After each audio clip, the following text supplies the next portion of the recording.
Welcome to this week's edition of World Crisis Radio. Webster Tarpley here in Washington, D.C. We've just had a shudder of panic go through the world speculative derivatives interrelated bubble system. And this also points us towards the realistic qualities, I think, of this prognosis we had a month or so ago about the coming 1935-1936. That is to say, 2014-2015 marked by large-scale mass strike upsurges. We are maintaining a kind of a dual agitational focus this week. One is we're coming up to July 1st. On July 1st, the interest rates on student loans are scheduled to double. And we are going to continue to advocate the Elizabeth Warren Tierney bill. Warren Tierney, the Bank on Students Act, cutting the interest rates on new student loans to 0.75%. We would like to open that up to make all student loans, and I mean all, including private consolidation, Perkins, Stafford, and every other kind, plus all of those should be refinanceable at the new 0.75 rate to begin to stabilize this crushing debt burden. So this is going to come to a head now between now and July 1st. So maintain mobilization on that. We've gotten through the season of the commencements.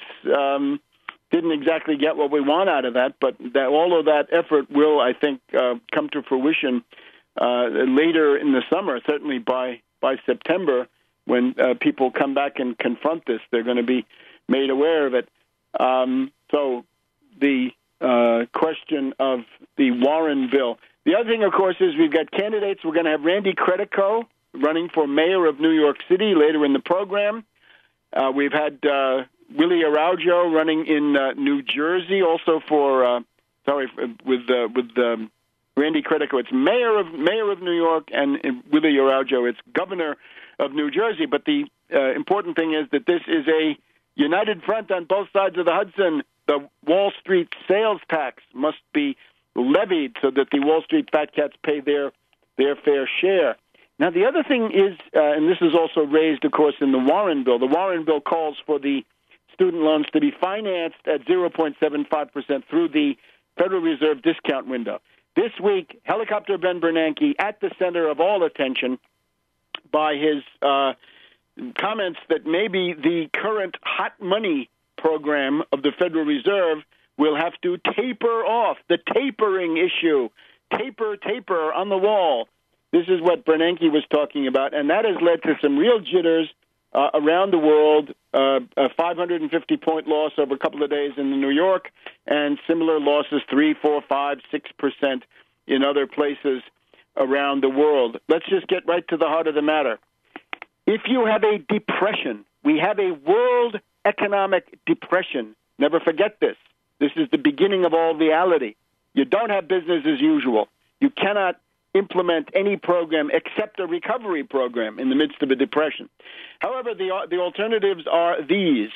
You can have an immediate deflationary crash of the kind that Andrew Mellon, Ron Paul, and other Austrians have wanted, where you liquidate everything is destroyed, all financial values are destroyed, mass unemployment, and then supposedly you're going to get a recovery, but again, that's cold comfort if you died in the process, as many people would die, an entire human generation crushed, colossal amounts of wealth destroyed in such a process. So you can do that if you want to. If you're a lunatic or if you're a proto-fascist, you can go with the Austrian school.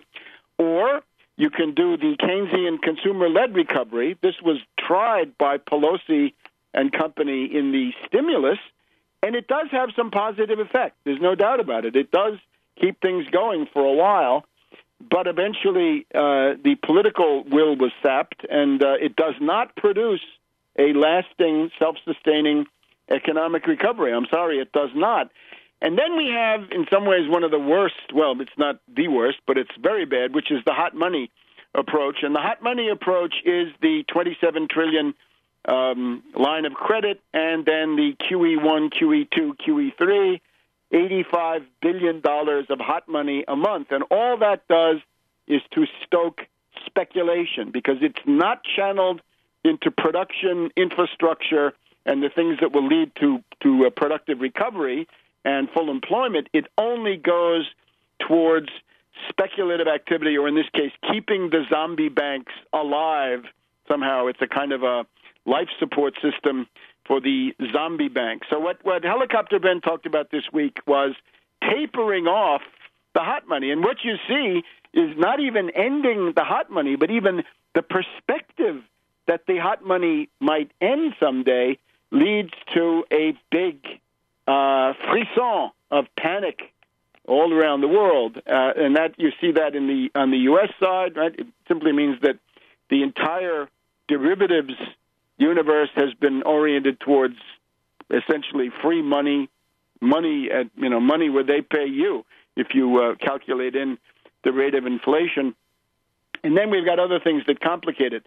In Japan, we've got the Abe government, Abenomics.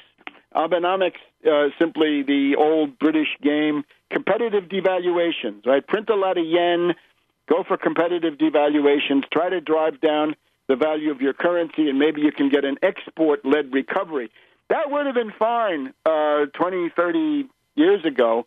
The Japanese economy still maintains a very considerable industrial capability, but the problem is that the Japanese banking system and so forth, their real estate bubble has left the Japanese banks as zombie banks, and it's not possible to use this competitive devaluation thing in an economy so highly financialized, because when you're devaluing the yen, then you're devaluating all these speculative values. So that's Japan. And then China, in a process which I think will have to be investigated a little bit more closely. We've got a liquidity crunch in China. The interbank market in China has supposedly seized up for the moment, and we are getting interest rates of 10, 15, maybe even 25% in interbank lending. And some people say the Chinese government is doing it. It looks to me like it's got to do with the Federal Reserve, some combination of the Federal Reserve and Japan doing it. And then you've got Europe, right, where the result of Bernanke has been, for example, to exacerbate the spread between the Bundesbank, the Bund, right, the German government bond, and the Italian treasury bond. This, it gets up to 270, 280, 300. And then you've got the perspective of Italy blowing up in the way that Greece and Spain and Portugal and Ireland and so forth have, and that then threatens the entire European situation. Now, there is also this other possibility. I mentioned that the worst thing you can do, the absolute worst, is to have an immediate deflationary crash, because that tends to destroy your governing system as well as your economy. And the good example is Chancellor Brüning of Germany from 1930 to 1932. It's the immediate prelude to Hitler. You can make a society ripe for a fascist seizure of power with deflation. Inflation and hyperinflation, no. 1923 did not lead to a Nazi seizure of power, but 1929 to 33 did, especially when exacerbated. So there's our situation. Now, the other side of it, though, is you've got mass strike upsurges in Turkey, in Brazil, in Greece, right? If that scandal around the television brings down the Samaras government, we might have Syriza very soon. And in the United States, we got fast food strikes. So keep your eyes on the mass struggles and how you can contribute to them with program and activism. And that will be our direction here on the program. Back in a minute on World Crisis Radio. Welcome back to World Crisis Radio. This is our edition of June 21st, 2013. It is the first day of summer. Summer is coming in, and here in Washington, D.C., it is a beautiful day. Now, I was in New York City 2 weeks ago now, and I picked up a very, very interesting piece of campaign literature. And this is, I think, a document of tremendous importance. It's a program articulated in 16, 17 points. Let's see. And it's a series of commitments. It's a kind of a chart where you see 5 candidates for the Democratic nomination for mayor of New York City. And you've got these 5 candidates and how they stand on a total of 18 critical issues. So we've got the Tammany Hall sort of machine candidate Quinn, and a bunch of others, right, that are probably not well known outside of the city, and Randy Credico. We talked about Randy Credico last week, and now we're going to try to go a little bit more in depth. Now, the thing that I appreciate most about this, as you know, the overwhelming importance of program. Without program, there is nothing. There is no identity. Nobody knows who you are. Nobody knows what you want. Nobody cares about you unless you care enough to have a program that somehow addresses something important to them. So here we have, as I say, 19 critical points. And we've got things like create jobs, have New York City start its own WPA, PWA job program, expand rent control and stop all foreclosures on residences, jail the felons at Goldman Sachs, J.P. Morgan, Hong Kong, Shanghai Banking Corporation, and so forth, protect small businesses, raise the New York City minimum wage from $7.50 to $12.50. And as I said last week, I think that's been overtaken by a $15 consensus, but there's a big step in the right direction. Free health care for the people of the city of New York. Go back to what we had really well into the 60s and into the 70s, that if you could qualify for it, you could get a free college education at CCNY, right? College of the City of New York, Queens College, Brooklyn College, and so forth. Those were all free. Why can't we have them? What is about the era of globalization? Globalization is so great. How come we can't have the things that we were able to have? Make the bus and the subways free. And then when we get to the bottom of this, we're going to talk to Randy here in just a minute. At the bottom of it, the thing that I think is the absolute key to it, how do you pay for all this? Because that's the inevitable question. The answer is a 0.5% tax on Wall Street, the biggest river of money in the world so far, not taxed at all, right? Similar to the French nobility, or also clergy, I'm afraid, under the Ancien Régime before 1789. They didn't pay any taxes. No taxes on nobles, no taxes on the clergy. Bourgeoisie paid, and the peasantry, of course, paid through the nose. So I understand now that we've got Randy Credico with us. Am I correct? Yes, sir.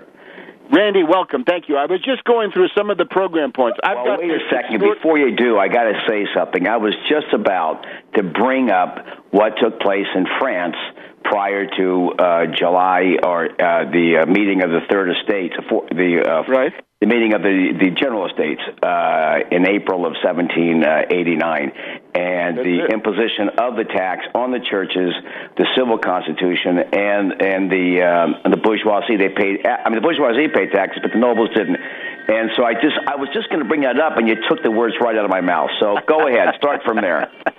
I'm just admiring this. This is a striking pamphlet. It's got King Kong on the front of it, but it's got these 19 program points. And the substance of our program, as you know, I think, because you listen to it sometimes, is this idea of program, that the essence of struggle, the essence of progress is program, right? As Frederick Douglass says, power concedes nothing without a demand. So We're delighted to have you. I think you got many, many points. I think within the 19 or so that you've got on the pamphlet that I have, we could probably focus especially the economic ones, because here people in other parts of the world... That's an abridged version, by the way, of my full program. you start where you want to, and first of all, tell us a little bit about yourself, where you come from, what you're running for, when is the election, and then we'll get into things like also how people can help you, contribute, volunteer, sign the petitions, and so forth. So please, take it away.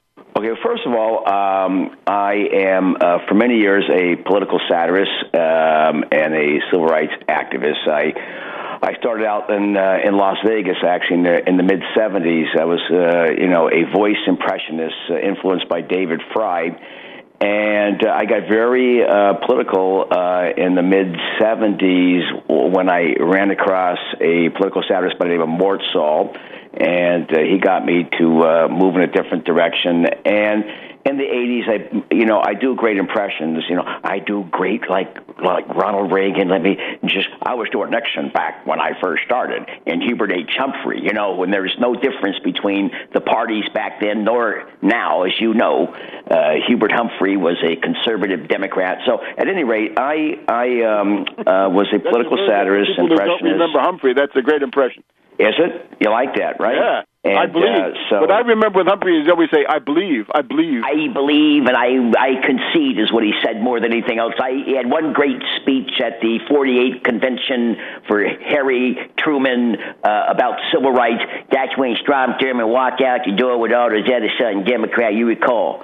So, you're a historian, and it's very difficult to get one past you because I listen to your show, and it amazes me the breadth of your historical knowledge on just about any period of time in human history. So, so I got involved in the '80s against the war in Nicaragua. The Contras. I was down there. Had an organization called Humorists Against War. The whole situation down there in Salvador, Guatemala. Pat Robertson supporter real smart. You might remember that. And I went against Reagan. I went on the Tonight Show in '84, and I was talking about Jane Kirkpatrick. I was doing really well. And I said, you look at Jane Kirkpatrick, middle of my act, by the way. I said, you look at her and analyze some of the things she says. You have to ask yourself seriously, did Eva Braun die in that bunker in 1945? Well, of course, that didn't go over well, and that's way before cable. And, I had millions of people watching it, and I was bounced from the show and never got invited back, like the good Professor Irwin Corey. So that evolved, and then in the late '90s, I got involved running an organization called the William Moses Kunstler Fund for Racial Justice. Hang on, Randy. The music, we have these hard breaks. It's all built around these hard breaks. As soon as we hear the music, we'll be back in 2 or 3 minutes, and I'm hoping you can stay at least 2 more of these segments. In a minute. Welcome back to World Crisis Radio. We're having a great time here talking with Randy Credico, who is a candidate for the Democratic nomination for mayor of the city of New York in a primary that I believe is going to be held in September. Am I right?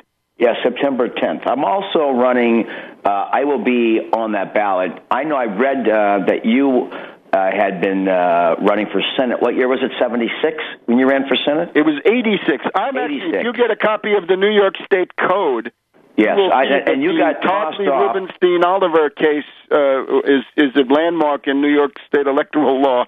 How did they throw you off? But, in a nutshell, you got tossed off. They said that your petitions, they found a way to challenge your petitions. Is that it? It was called the Pecoraro formalism. In other words, every 4 years, the machine introduces some little technical thing that you have to know about. And if you're just going by, the last 20 years, that won't be good enough. And this led to lots of people being thrown off. Ed Koch, the mayor then, had a meeting. He invited all candidates who had been thrown off the ballot were invited down to City Hall to complain about it. Well, that was all he could offer. But therefore, you have to watch out for that. So right now, though, we're in the phase of gathering signatures right now, and I got to tell you, tell us about that and how people can help. This time I will be bulletproof because I've got 6 candidates up in the Bronx running for city council and for an assembly seat in a special election who've put me on their joint petition, and it requires. And I have I have people in all the projects in New York City. I'm really spread out with a great crew of people that believe, and we're going to go in with 5 times the necessary minimum. Now, I ran against Chuck Schumer in 2010 for Senate in the Democratic primary. Well, I didn't get there because Schumer spent millions of dollars to make sure I didn't get on the ballot once I turned my petitions in, and plus he infiltrated my campaign with, and I write about it in the Huffington Post, 5,000-piece screed, where he had infiltrated my campaign with a couple of people that were running for other offices, and we put a joint petition together, and then they turned in blank petitions. And so I got screwed there. And it was the same issue then. It was about taxing Wall Street. And, Schumer is the one responsible for repealing Glass-Steagall.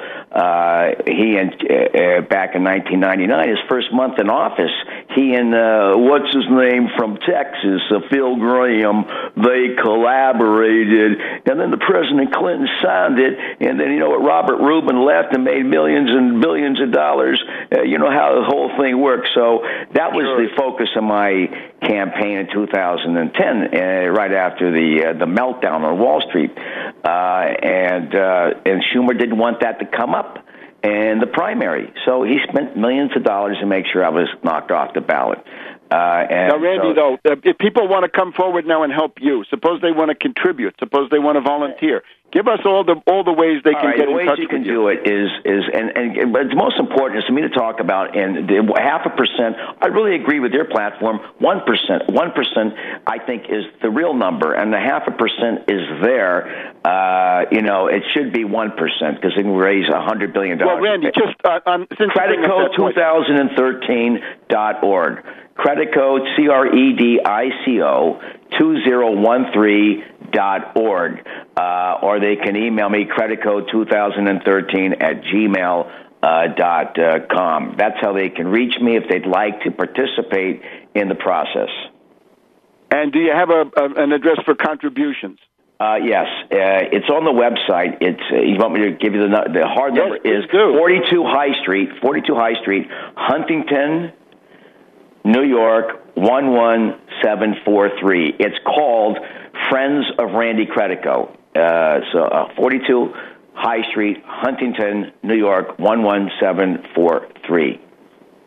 Okay, we'll get ready to repeat that at the end now. But concerning the 1%, 0.5%, you got to remember the 1% is the federal law, and the way we've proposed it at the United Front Against Austerity is that of that 1%.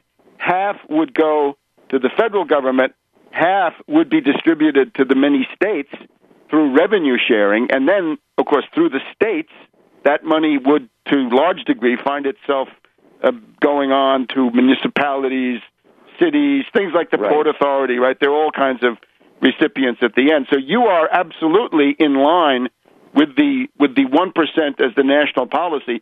You're simply saying that New York City has been so depleted that it needs to step forward and take the lead and get the 0.5 of 1%.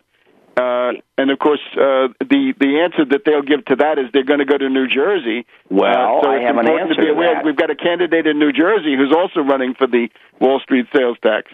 Well, my answer is what you just proposed. It's got to be a national tax, and then instead of a city tax, a national tax, and then the preponderance of it would go to the area where most of these transactions take place. It's like Alaska. Everyone in Alaska gets $500 a month, I believe, from oil revenue because that's where the companies suck up all the oil and they sell it elsewhere. So this state, and this city would get a huge amount because this is where the money is actually transacted. But that it should be redistributed from Washington to the various localities, as you said. And you could raise, even Tom Harkin, the hack that he is, has a mild 3 cents per transaction, or 0.3 cents, which would raise $60 billion, and they won't go for that. The 1% is the real number that you propose that I subscribe to, and I will continue to speak out for that, and of course, it makes everybody else uncomfortable at these debates. I proposed it the other day up in Harlem, and I got a standing ovation, and Mr. Weiner had to follow me. Anthony Weiner had to follow me and fell flat. He is not going to propose a nickel sales tax on Wall Street. So he's Chuck Schumer light. I mean, this is exactly the area that Chuck Schumer on every level. He supported the Patriot Act both times, supported the war in Iraq, and these things come up. He's uncomfortable talking about it, but he's going to have to deal with it at this point, since we are in the surveillance state under Obama right now, and he was part of the precursor to that with Bush, with the Patriot Act. But now, concerning the reactions that you're getting, I know what our listeners are interested in to a large extent is when you bring up the 0.5% in New York City, can you tell us about the different audiences, the different people that you've talked about with this, and how they respond, and what the arguments are? Do they have some argument? They say, well, that's wrong because X, Y, Z. Right. Well, you pointed it out. They always say they're going to blow town, right? Well, where are they going to go? They're going to go to Jersey. They're going to go to Trenton. They're not going anywhere. And if they were to go, with what you're proposing, which is a national tax, they can't escape it. And the European Union, they are imposing a tax just like that, I believe. And yes. So you can't find haven in Holland or safe haven in France. If it's national, it's national, or across the continent there. And I'm proposing the same thing. I think it has to be in federal code, so they can't move to New Jersey. And that's the only response I get that's negative. Most people love it. No one pays. It's like you were saying earlier. They weren't paying taxes in France. So no, there's plenty of money here. There's plenty of money here. It's being concentrated. Wall Street, bankers, Goldman Sachs, Chase, Bank of America, they've all got tons of money, and it's here. The city's broke, the country's broke, the same way France was broke after they financed the war here. Ben Franklin got all of those loans. They couldn't pay back the loans at that time, and so when they brought in Necker, King Louis XVI, to try to straighten things out, and they couldn't do it, they had to come up with a tax. Okay, hang on 1 second. We're going to have one more segment with Randy Credico, Democratic candidate for mayor of the city of New York. We urge you to think about voting for him in the primary in September. Back in a minute. Welcome back to World Crisis Radio. We're having a very interesting talk with Randy Credico. Randy Credico is candidate for the Democratic Party nomination, mayor of the city of New York. He is currently in the phase of gathering signatures on petitions to get on the ballot, and in hyper-technical New York State, as I can assure you from sad experience, they throw you off the ballot anytime they can. Randy, what I'm thinking of right now is the last cycle in New York City. We had the mayoral debate with a guy who came forward and said the rent is too damn high, and that rent is too damn high went around the world. That became viral. Now, you're going to be in debates, am I right? I see on your...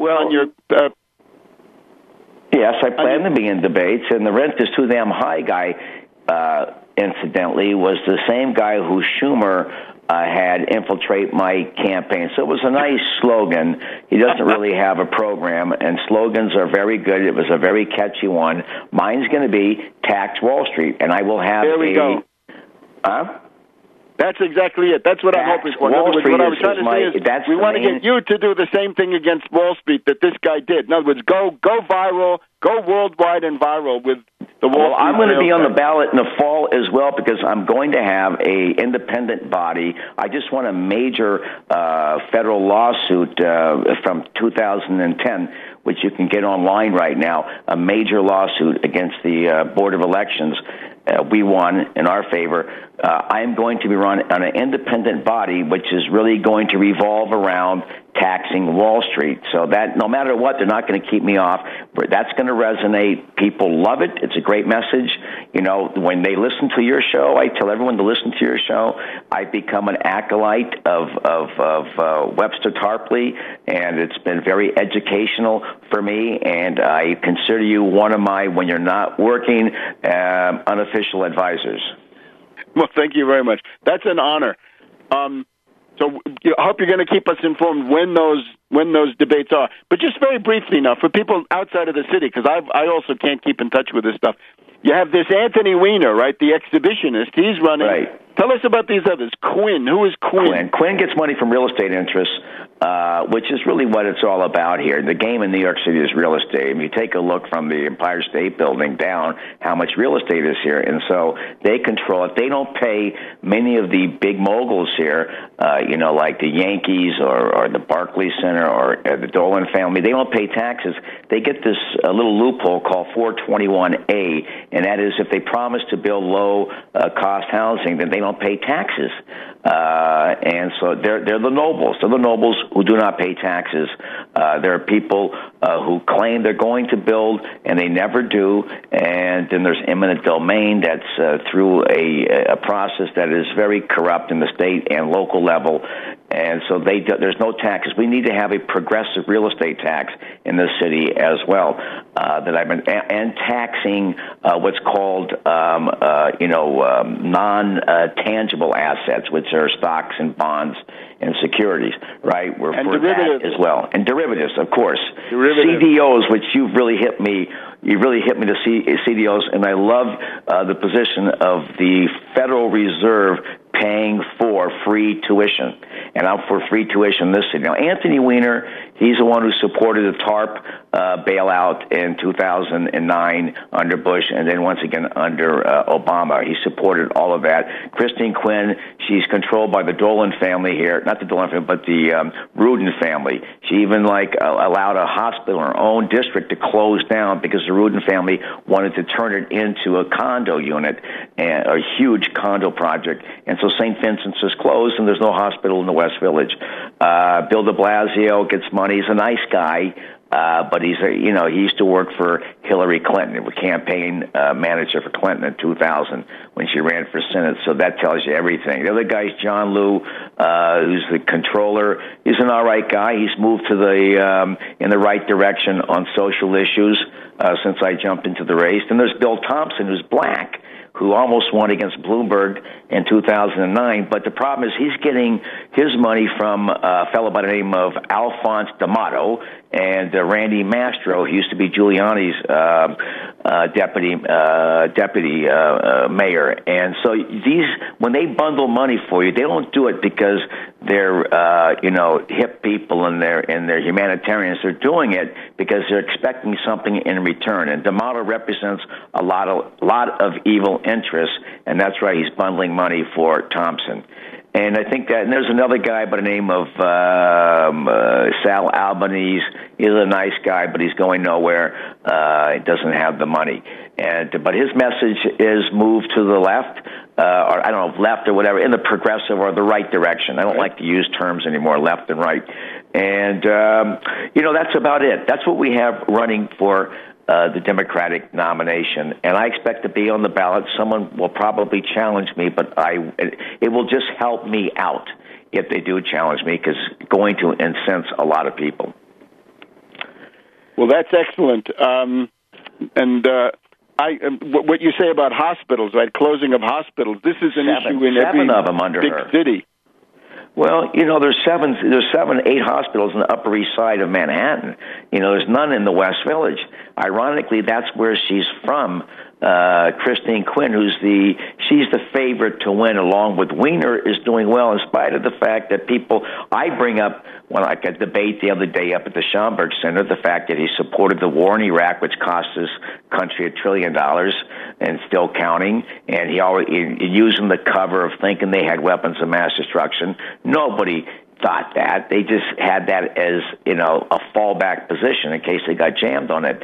And then the Patriot Act and the TARP bailout and this ridiculous wall on the Arizona border, which is going to cost $1 trillion, and it's going to go to, who's it going to go to? Bechtel and other special companies. I think even Halliburton building this wall that's not going to stop people from coming across the border. So it's a big boondoggle project. We're paying for it. Remember, we're all paying for this right now, and let the nobles pay for it. Let Wall Street pay for it, but the average person shouldn't be paying for these foolish, what's called wars of intrigue, basically. And those are my positions. I have very solid positions. I'm not a career politician. I don't expect to win, but I'm there to try to move the debate in the right direction, make Wall Street pay. I mean, France was bankrupt, and by the time Napoleon got in, they were the strongest country on the face of the planet because they taxed the church, or they took the property away from the church with the civil constitution, and they taxed the nobles. And so France became the number one country on the planet. They weren't bankrupt. It's that there were no coffers because everyone was hoarding the money who got special treatment. And that's what's happening here. There's plenty of money here. It's just that it's being hoarded by those who've been given special treatment, while small businesses are paying up the wazoo for to operate in the city. They're fining taxi drivers, if they make one bad turn, what they make in 2 days they get fined. The bridges and tunnels are outrageous. The kind of service you get on the subway, just because you're ruled by a dictator doesn't mean that the subways and buses run on time. They're not running, or the trains run on time. They're not running on time in New York City. I would make it free. I would make it free if I were the mayor, because I would use what's the last promise there, which is to raise the taxes from Wall Street, that 1% on the national, 0.5% locally, and we could pay for all of it. Absolutely. People should listen to your show and really get an understanding of how the economy works, the historical precedents, whether it be I heard you talking about the Depression or the bank crisis of 1819 and 1837 and 1873 along the last couple of months. And so those are all very valid precedents on what's going on today.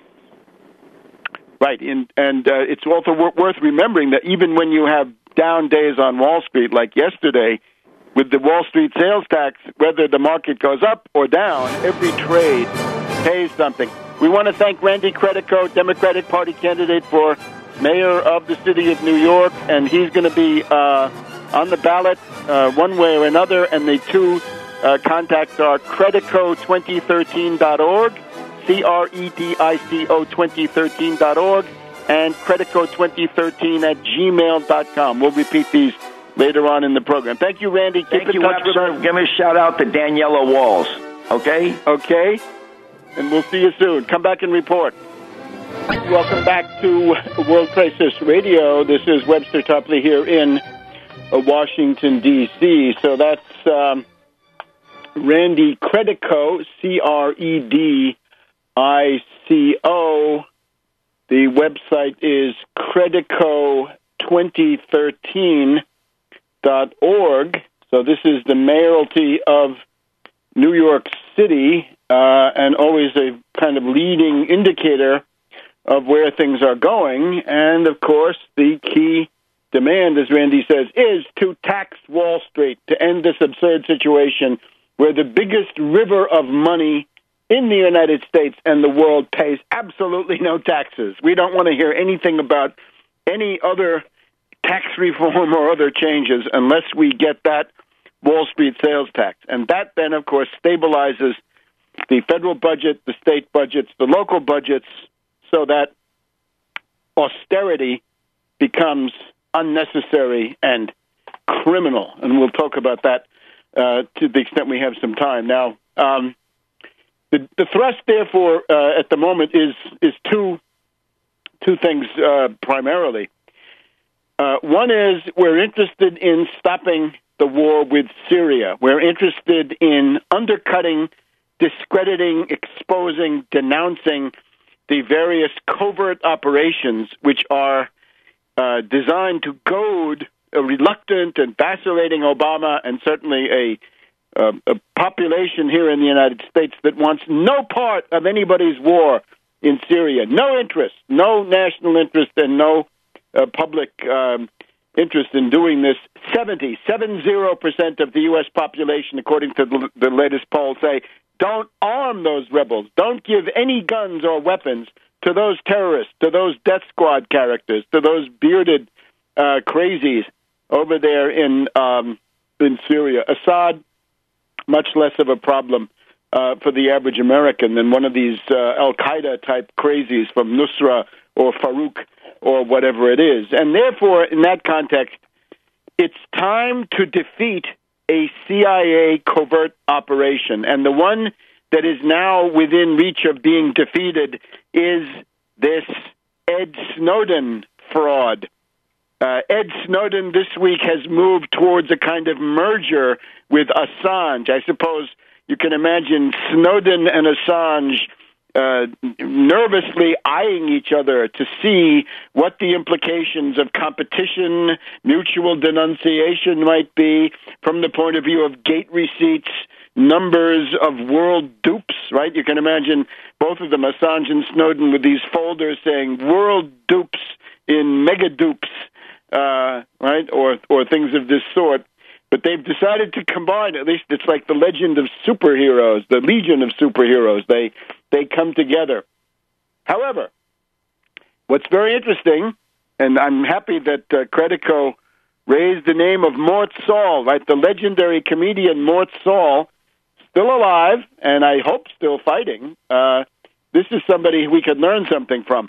When the Pentagon Papers came out with Ellsberg and all the rest of it, there was one prominent voice that said, I don't believe this. I don't think this is really what it claims to be. And that was Mort Saul. And remember, the Pentagon Papers were doctored. They were fake. They were heavily edited. To do what? To blame Kennedy, to blame politicians, to blame the U.S. Army, to whitewash the CIA. That's simple. And, of course, nothing in there about the Kennedy assassination. And as you can read an article that I've written about this on tarpley.net, that's gone up this week. That's exactly what we have now, right? Whistleblowers who come forward with earth-shaking revelations, and we knew it all, right? In those days, if you've been reading Agence France-Presse or Le Monde or whatever it was, you knew all that stuff. There was nothing that Ellsberg had to tell you. And similarly, today, right? You'd have to be essentially a recluse not to know that there was warrantless wiretapping and that there was Echelon and there was Operation Trailblazer and there was all this stuff back under Bush and now going on for 6, 7, 8 years. This is this guy Comey, who has now been made the head of the FBI. That was his fight. Comey and Ashcroft said we want to put a limit on the warrantless wiretapping, and that was 2004. And that came out a couple of years later, I guess, not immediately, but somewhat later. So even the left liberals are now nervous. The left liberals are hesitating. It's not a knee-jerk. It's not like there's an immediate consensus of foaming support for Snowden. This is not the case. Look at the prominent left liberal Naomi Wolf. Naomi Wolf comes out on her blog saying, I am very suspicious, deeply suspicious, that this Snowden is not who he says he is. And then she follows that up with further questions. Now, the reasons that she advances are not the ones that occur to me, but they are relevant and cogent reasons. So take a look at what Naomi Wolf writes on her blog, and then you see slanderers, people coming up out of the gutter. Dave Lindorf comes up and says, is Naomi Wolf working for the National Security Agency? Well, Dave, there's only one person in this story who is documented as working for the NSA, and that's your darling Ed Snowden. There's somebody who indeed worked for the National Security Agency, right? And you know these agencies, they say you go out feet first. Once CIA, always CIA. Once NSA, always NSA. So, Dave, maybe you better go back and look at that and consider what you're doing, right? Slandering, and a woman, too, right? Slandering somebody who is simply trying to, she's trying to doubt the hegemonic hysteria of the mass media. Turn on CNN. It's Snowden vision, wall to wall. And it's gotten so extreme now that the revelations are reported as if they were fact, without mentioning Snowden. In other words, you'll say, oh, there's a report now that the U.S. was spying on the participants in the G20 4 years ago in Britain. Whose report is it? And that's not mentioned, usually on radio or things like this. So Snowden has now been merged into the establishment. And as I say, the thing that is really galling about this is the goal of this is to get the Syria war. Part of it is to push all attention for the looming war with Syria to the side, right, to create this fool's atmosphere in which all the civil libertarians they're so concerned about their own privacy that they're going to attack Obama about this, and all the while the wheels of the war, the mobilization is going along, and the war is about to begin. And if you haven't learned anything, you've got to understand that war is the guarantee of totalitarianism. Without war, these other things can be dealt with, hopefully, or there's some chance. With war, you can forget it. There'll be hysteria. There'll be false flags. There'll be Gulf of Tonkin. So that is the actual choice. So the choice we're making here is urging people, come forward now, denounce Snowden, expose him. He's a fraud. This is not real. These are old headlines. This is old news, cliches, old as the hills, nothing new. The hysterical mass media, right, the Wurlitzer, has decided to recycle all this stuff as if true, as if new, and pin it all on Obama. And this simply makes no sense. Now, God knows Obama's bad enough. But what you should be doing, if you have any brains, is attacking the main warmongers of the peace. Attack Petraeus, attack Cameron, attack Haig, attack Hollande, attack Fabius, attack General Idris, right, the new Nguyen Cao Ki out there in Syria. And as we're speaking today, on the 21st of June, tomorrow there's going to be a Friends of Syria conference, right? That's part of the series. With friends like this, you don't need enemies. And I'm urging you to go forward with this because it's possible to have this thing collapse. Nothing would be better, nothing would be healthier than to have an attempted CIA limited hangout operation collapse amid general ridicule, derision, skepticism, and rejection. That is now within reach, so go to it. Avanti, as we might say. Back in a minute. Welcome back to World Crisis Radio, the 21st of June here in Washington, D.C. So Snowden, this entire Snowden PSYOP, limited hangout PSYOP, is cracking, partially crumbling. A whole area of left liberal opinion represented by Naomi Wolf, the feminists, in other words, an important constituency, are highly skeptical. And we've got little fellows like Lindorf attacking with the neo-McCarthyism, right? Slanders.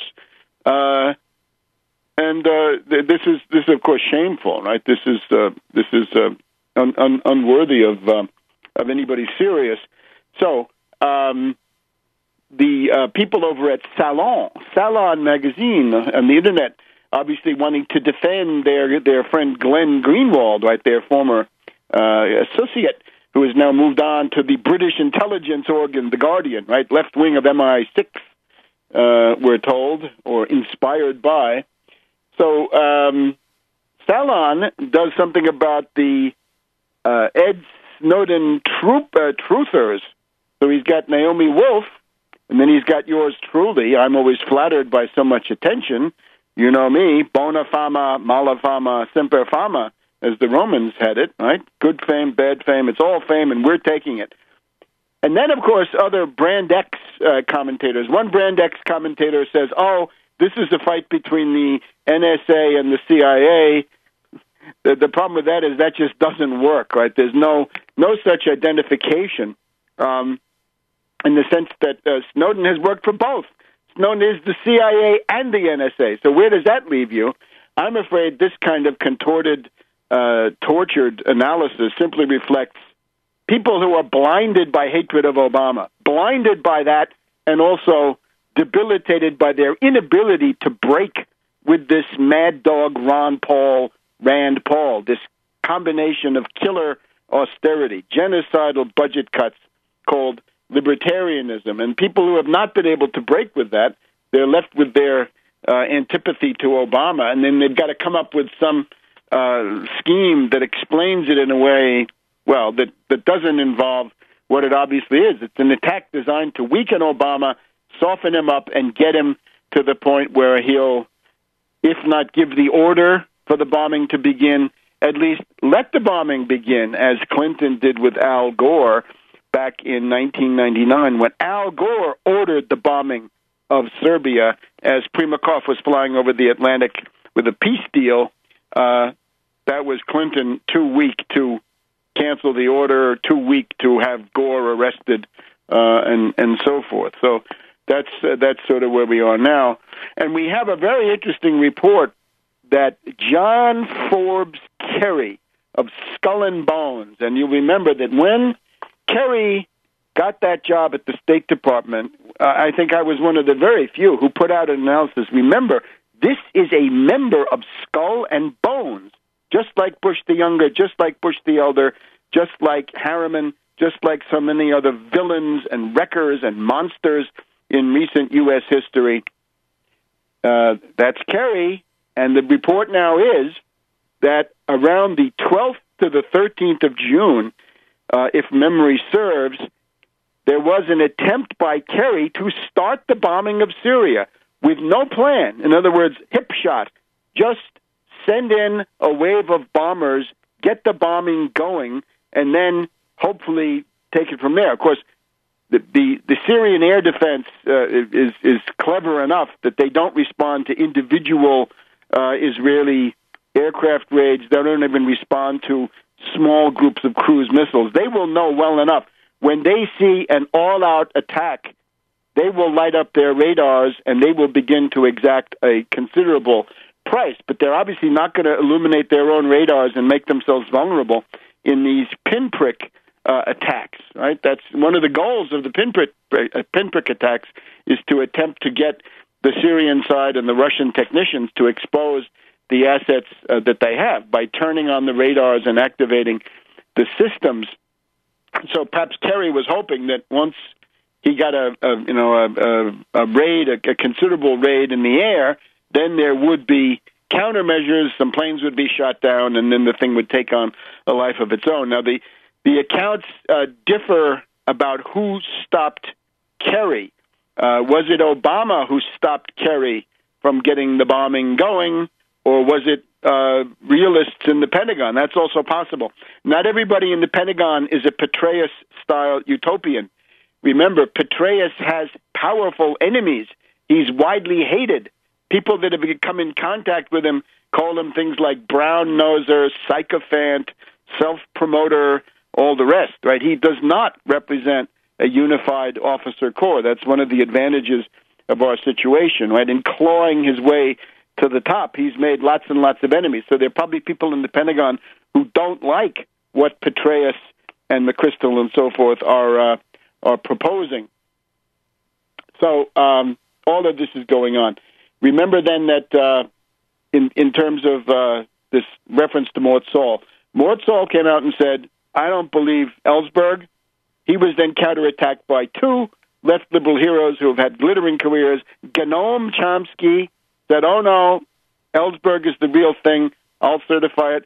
And then the enemy of all civilization, Howard Zinn, the exponent of Rousseau, the guy who wants to take humanity back essentially to the hunting and gathering, the Paleolithic phase. That's Howard Zinn. The two of them, Noam Chomsky, Howard Zinn, built their careers on being the yes men for the intelligence community in approving of Ellsberg. So honor to Mort Saul, and perhaps we can see today, right, the presence of me. Wolf is kind of reminiscent of the somewhat isolated voice of Mort Saul back then. So don't let her remain isolated, right? Whatever you think of her, whatever you think about her other writings or history, that doesn't matter.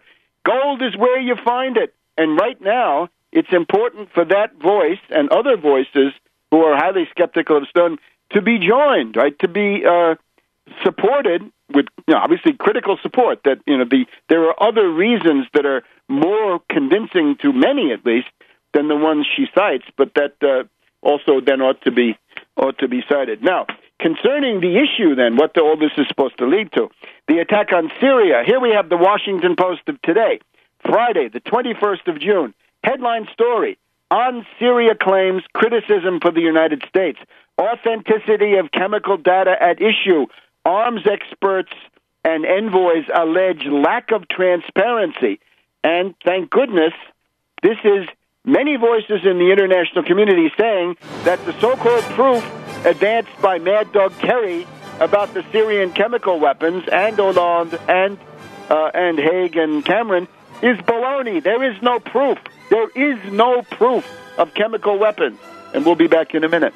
All right, so the Washington Post of today, Friday, 21st of June, 2013, essentially reflects tremendous skepticism, rejection in the international community of this bill of goods from Obama and Kerry and so forth about the chemical weapons use by the Syrian regime. And perhaps the most important part of this is, there are a number, but the chain of custody. In other words, they come and give you this material, right? Here are samples of all different things that show that chemical weapons were used. Yeah, but where does this come from? Where does it come from? And here's I think the valid opinion. We have a certain Jean-Pascal Zanders. It's Zanders with a Z. He was formerly a research fellow at the European Union Institute for Security Studies, and he has looked at all the photographs, videos, news reports on the use of sarin nerve gas in Syria, especially those put up by the rebels accusing the regime, and he is now a skeptic. And the way he proceeded was to look at the actual well-established clinical symptoms of if you're gassed by nerve gas, that is to say, sarin gas leads to death rather quickly with blue lips and fingertips caused by suffocation and a pink hue in the complexion brought on by excessive sweating and high blood pressure. And he says, no press reports from Syria refer to those descriptions, which is one of the reasons I am skeptical about those reports. And he says that the U.S., British, and French evidence is that it cannot be tested by independent scientists. There's also this chain of custody issue. We don't have the barest information. There's not even a fact sheet documenting the samples. This is an immensely political process. There is no way of challenging the findings. So he also goes on to say, this is now a senior U.S. official, there are so many people who would like us to believe that the regime of Assad used chemical weapons. You have to question whether any of those advocates were involved in collecting the evidence. Yes, exactly. It's likely to be a big fraud. The other interesting thing here is that Erdogan of Turkey is in trouble, and he knows it now. He could be Mubaraked at just about any point. All it would take would be a decision by the military, right? The generals that he has trampled on, that huge Turkish army, second largest in NATO, second only to the U.S., right? Formidable big military establishment. Erdogan has made his career trampling all over them, right, with good and bad reasons for doing that. If they decide that he's out, then things begin to look very, very different. So the idea now is that Erdogan has been boxed in. Erdogan is not capable of the aggression and provocations that he was planning in his nighttime conversations when Obama was whispering and cooing in his ear about his future greatness. They were planning all of these megalomaniac operations now looks like not so likely. So that he is afraid of inflaming the mass movement in the streets if he goes ahead and makes an attack on Syria. So in some ways, Erdogan has been paralyzed. There are some who say that he might just try a flight forward and attempt to go forward with an attack in order to perhaps try to get out of his troubles that way. But it's not so likely. And of course, remember that the Obama policy is precisely leading from behind. This interesting article says that Turkey is now also going to try to lead from behind. They want to lead from behind too. This is an official. Let's see. This is a Turkish expert at the Washington Institute for Near East Policy. On Syria, he says Turkey and the United States will compete in leading from behind, cautiously inching forward in involvement while allowing other countries to go further in their commitments to the rebels. So whoever takes the first step is likely to be the dupe and the loser. So maybe that will be the hysterical French and British, but hopefully some other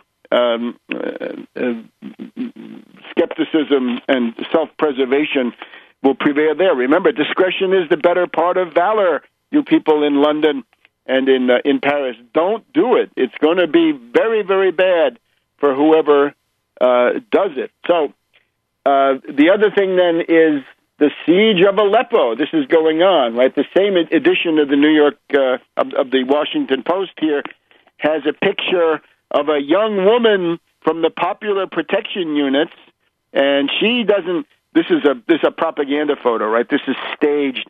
It shows a young woman with no headscarf, right? She's got long hair, and it's all visible, and she's got a Kalashnikov, and she's about to shoot it. This is obviously a propaganda picture saying, look at these wonderful, the women's brigade of the Idris army. Aren't they great? Look how westernized they are. They're not wearing chadors or burqas or najabs or any of this other stuff. And it's all baloney. So tomorrow, Idris will make his plea. And he is losing, right? He's basically driven back on Aleppo, and now he is in the coils of a siege of Aleppo, and that is where the Assad forces are going, and that is where certain Hezbollah units seem to be going, and that is where perhaps even some Iranian Revolutionary Guards are going. So that is the situation. So this is all on the razor's edge, and I appeal to people, put aside your petty concern with somebody listening to your phone calls. Half the people who are concerned about this never do anything to attract any attention, right? Their main concern in life is to keep a low profile, and in that they succeed pretty well. You cannot go through life taking counsel of your fears. You cannot let everything depend on, not being caught in this dragnet. Indeed, there's a school of opinion that says if you haven't attracted the attention of an oppressive power like this one, then you should really search your own conscience and ask whether you've been doing enough, right? Maybe you've been too lazy, right? Maybe you're victim of ignavia. Ignavia is the sin punished in the vestibule of Dante's Inferno. The core group are the angels who were not on the side of Christ. They were not on the side of the devil, but they were for themselves. They were the third force in the battle in heaven, right? When Lucifer Satan was kicked out, and all the other devils, and around them are the people who didn't follow any cause in their lives, and their punishment for all eternity is that they are forced to follow a banner, and that's all it is. It's just a banner, and they've got to run after it for all eternity because they refuse to follow any banner in their lives, good, bad, or indifferent. That is what they have to do then as their eternal punishment. So again, right now the stars are aligned in an interesting way. Left liberal opinion is uncertain. And the thing to do is to make clear the more you indulge in your love affair with Ed Snowden, and with Assange for that matter, since they've now merged, the more you are increasing the possibility of a catastrophic general war in the Middle East with plenty of opportunity to turn into a world war. So we're going to be back in just a minute. We hope to get a report from the anti-austerity front in Michigan. We'll be back here. Welcome back to World Crisis Radio. We're down to our last segment, but we do want to go to Benton Harbor, Michigan, and get a report on the latest activities of the austerity dictatorship in Michigan, in Detroit, Benton Harbor, Flint, Pontiac, Ecorse, and other cities. In this past week, we've had, or in the past week or two, the city of Detroit defaulted, right? Practically, the bonds have gone down to junk. It really would be high time to declare bankruptcy and get protection in the federal courts from creditors. You could stop paying a lot of this debt service. But we want to hear from Reverend Edward Pinkney in Benton Harbor to get a report on what's been happening in Michigan and also what he's got planned for the coming months. So, Reverend Pinkney, welcome. Hey, Webster, it's a pleasure and an honor to be on your show once Thank again. You. I tell you, I truly enjoy myself when I come on your show, and believe me, it's a blessing. Great. So go ahead. Tell us what's happening. Right, we got this Kevin. Kevin Ory, Kevin the enforcer. Kevin the overseer? What is he doing? Well, he's doing some very devastating things right now. He's trying to auction off all the artwork from the art museum there, and number two, he's trying to send it to the billionaires. See, they want that art collection, and you probably pay 10 cents on the dollar just to get it. So it's pretty interesting on that end. Also, which is even more important, we have discovered that Detroit, like you said, Detroit have defaulted on their loans, and once again, those who did not secure their loan will be hit the hardest. So it's really a madman. But here in the city of Benton Harbor, Michigan, we have the pleasure of a hostile takeover of all the parks in the city of Benton Harbor. We got 5 parks that's surrounded by water.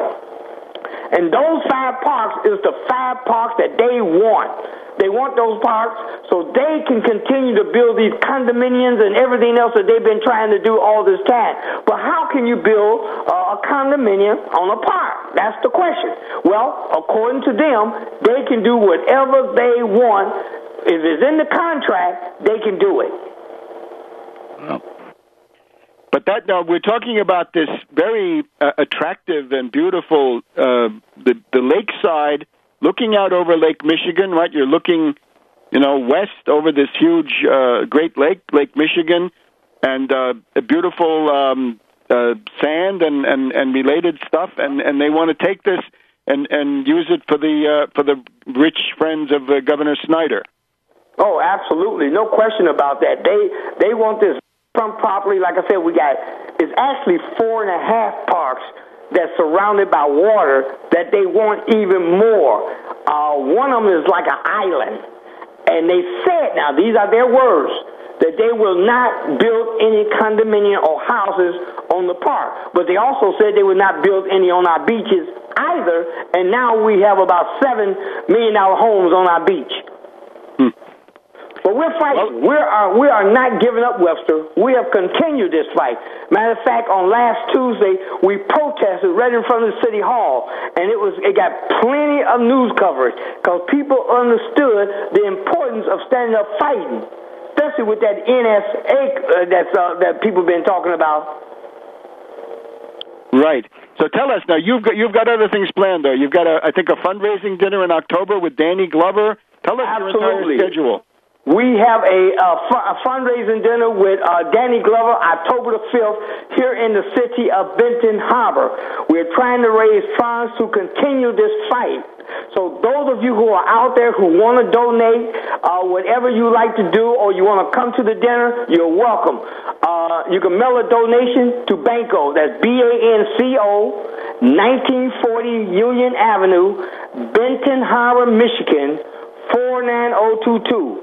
That's Banco, BANCO, 1940 Union Avenue, Benton Harbor, Michigan, 49022, or you can call me at 269-925-0001. We're trying to raise funds to continue this battle, and that's what we're doing, Webster. We are right on top of it.